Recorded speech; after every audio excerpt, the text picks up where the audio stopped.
Have you ever heard of a killer who didn't want freedom? A man who knew he was too dangerous to walk the streets, who pleaded to stay behind bars, but was released anyway? That's exactly what happened with David Edward Moust. He wasn't just a murderer. He was a predator who knew he couldn't stop himself. And when the system ignored his warnings, he proved himself right. This is the story of a man who didn't want to kill, but did. Over and over again. And the blood? It's on more hands than his. David Edward Moust came into this world already at a disadvantage. Born on April 5, 1954, in Connellsville, Pennsylvania, he never really had a chance at a normal life.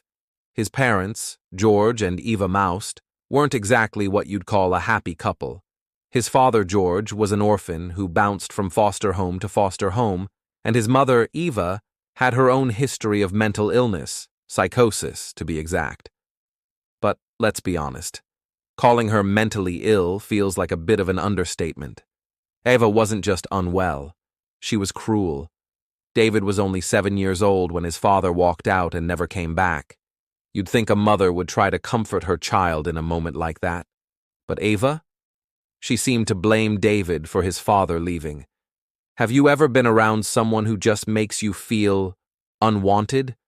Like no matter what you do, they're disgusted by you? That's what Eva made David feel, every single day. She didn't just neglect him, she despised him.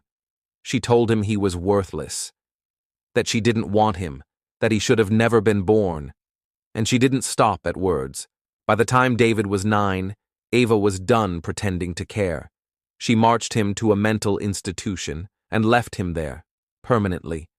She told the doctors that David had tried to set his younger brother on fire and drown him.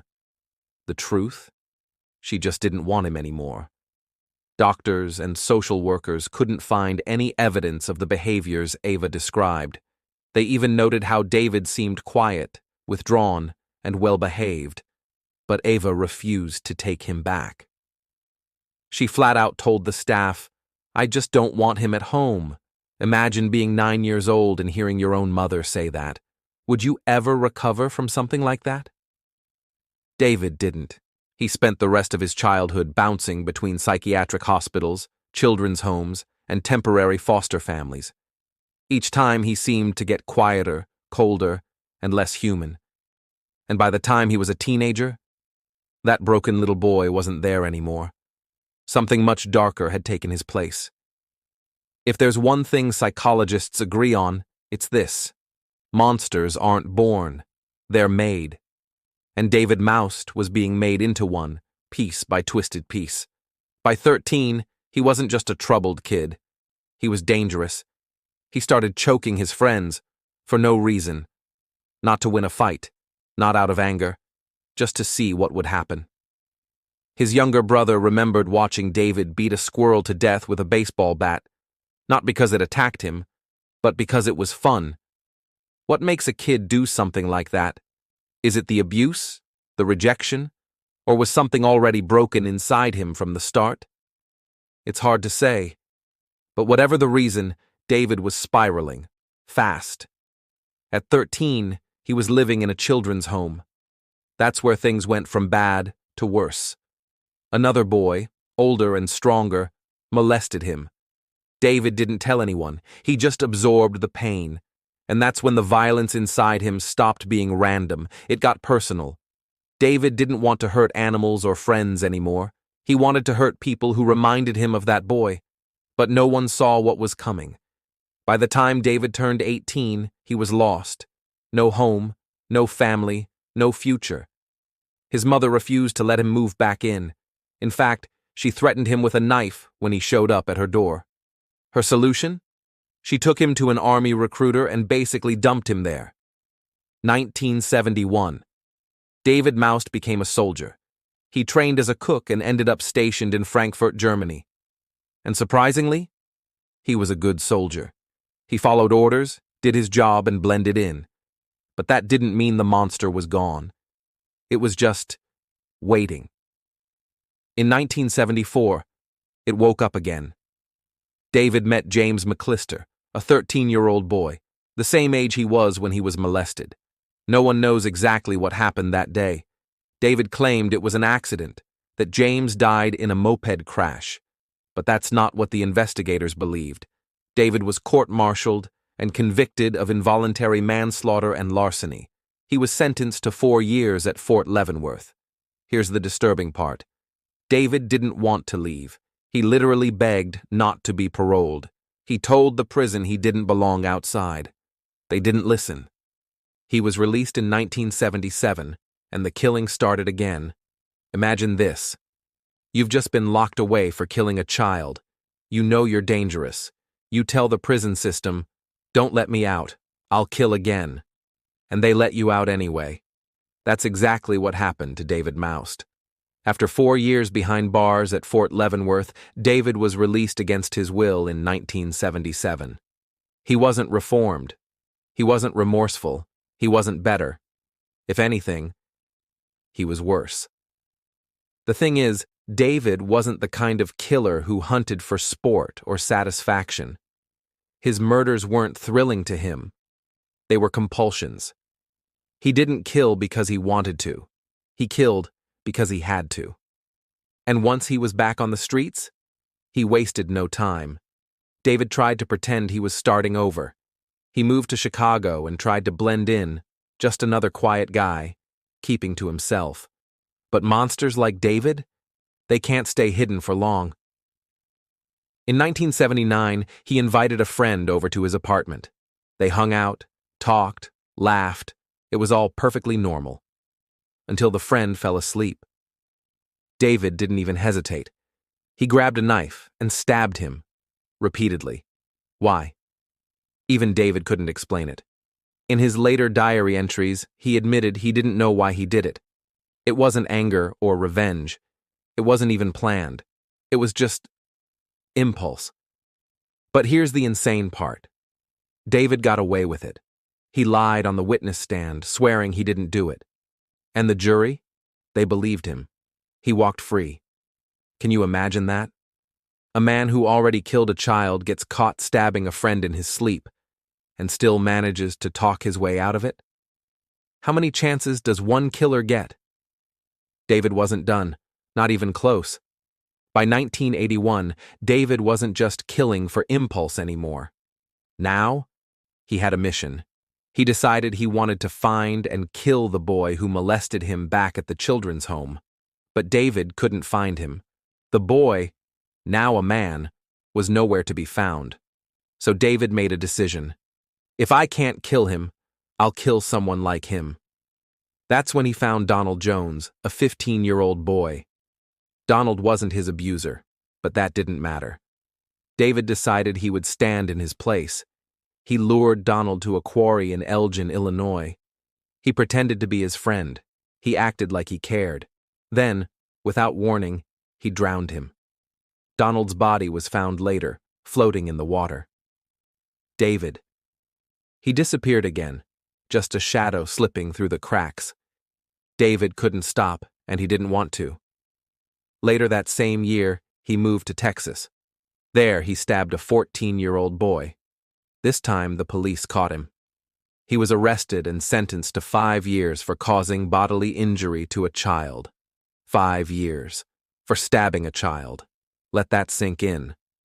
But even then, even with his growing criminal record, the system still didn't recognize him for what he really was. A ticking time bomb. And in 1982, things took an even darker turn. David Moust knew exactly what he was. And by now, he wasn't hiding it anymore. After his arrest in Texas, he was extradited to Illinois for Donald Jones's murder. The Illinois officers transporting him even wrote on his file, "Bad guy, Gacy type."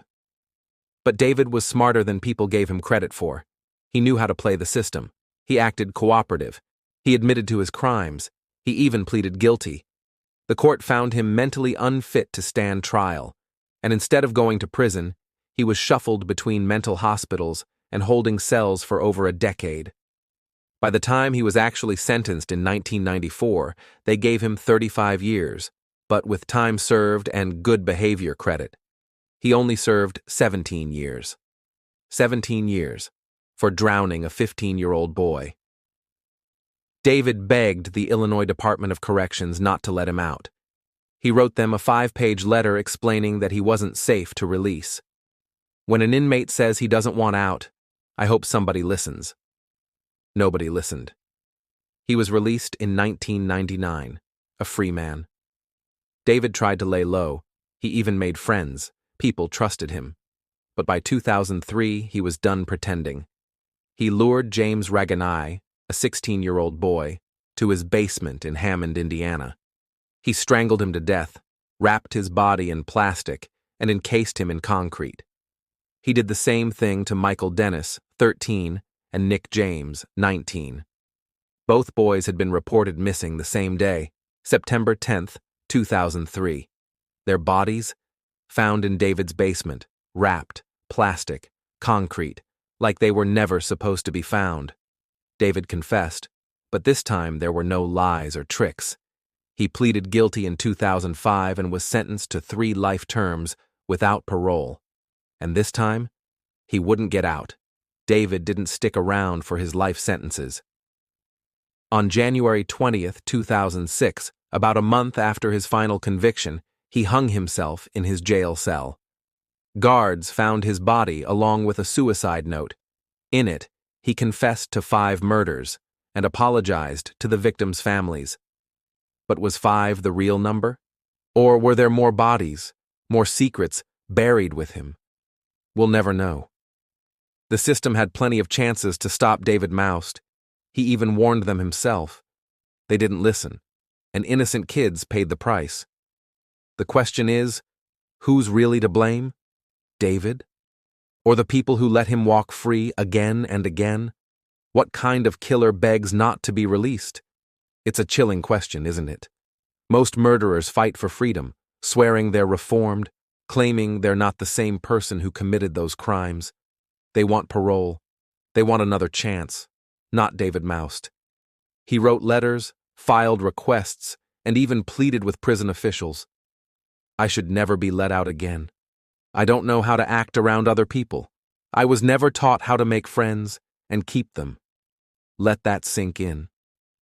David wasn't just admitting he was a danger to society.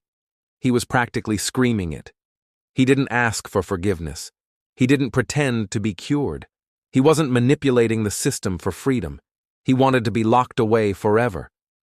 So, what kind of mind produces a confession like that? Let's dive into his psyche, piece by disturbing piece.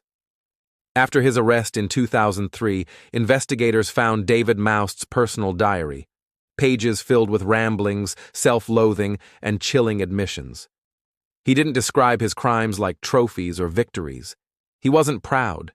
He wasn't excited. He sounded exhausted. I knew I should never be let out again. I'm not right in the head. I never was. I hurt people because it's the only way I feel anything anymore. The entries weren't written to justify his actions. They were written as if he was trying to warn anyone who would listen.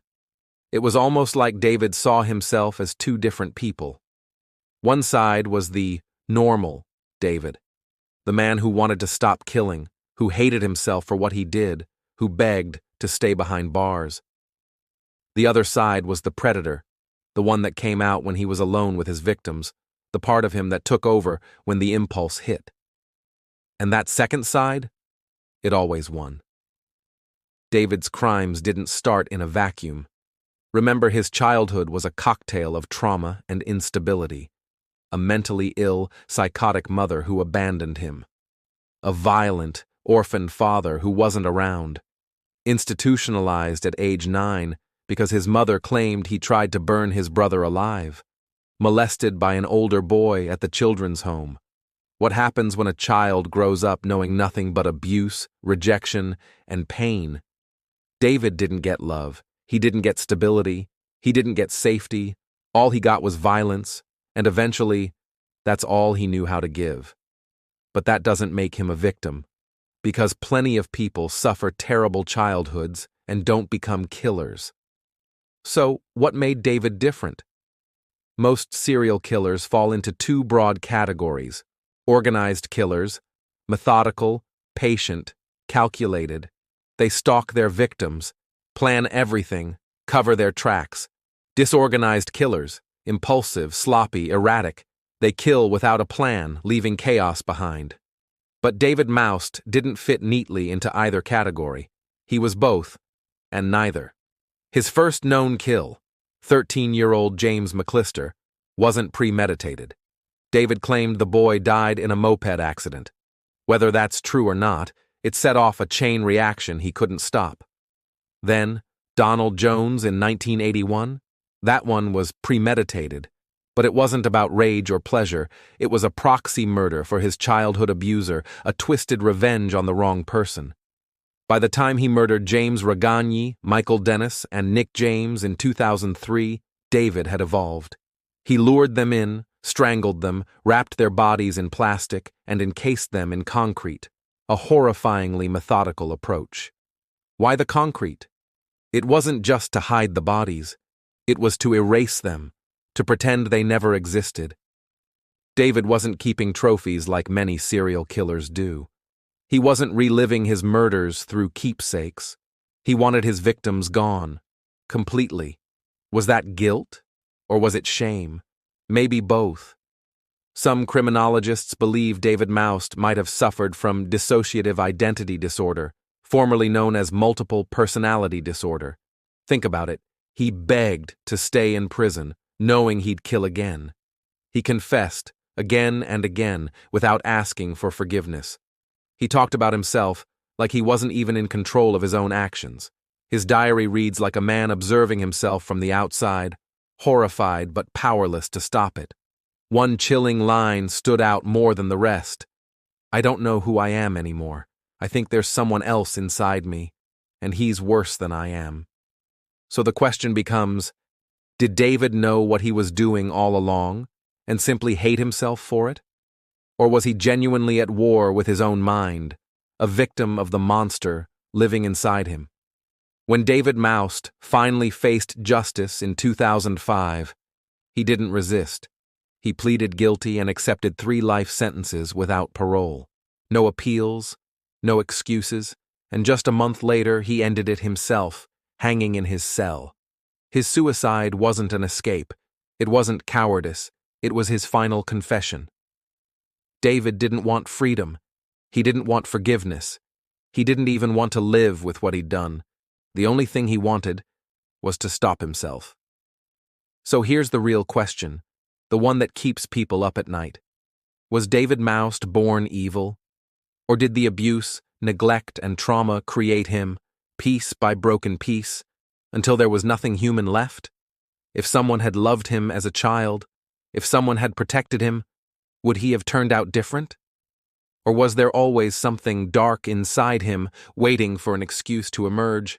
And more disturbingly, how many more David Mousts are out there right now, just waiting for the right moment to come undone? I want to know your thought in the comment section.